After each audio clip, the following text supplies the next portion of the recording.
I have been an English teacher to the Chinese children online for 8 years. I also was very fortunate to be able to live in Qingdao and Weihai as an English teacher. I was surprised when I got to China. I realized that what the tourists were seeing was very different from what I saw as I lived with the locals. I was able to experience life, what it felt like to be someone Chinese, and I realized how controlled my friends were. And it was very sad to watch. As I taught in the schools, I could see that the children were given a different respect as well. It's not how we treat students in America.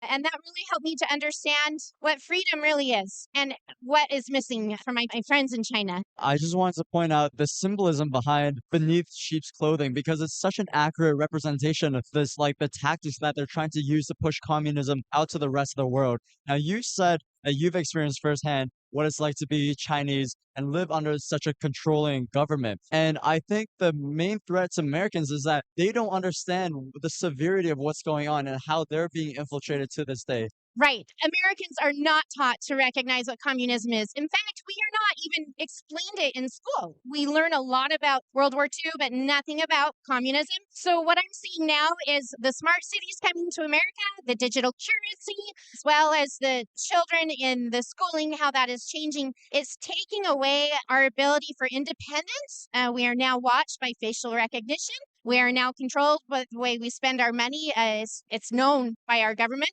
These are similar things I saw in China that we did not used to have in America. For example, the digital age, like you mentioned, we have our phones on us that's constantly feeding the younger generations propaganda directly pushed out of the CCP. For example, the TikTok epidemic that we see to this day is absolutely brainwashing the children Right. to chase like instant gratification. Especially during COVID, your Exactly. people, I would hear from my students of soldiers that had a gun at the bottom of their apartment doors, and they were locked in their apartments for many months and couldn't go outside, or that were desperate and concerned about having access to food.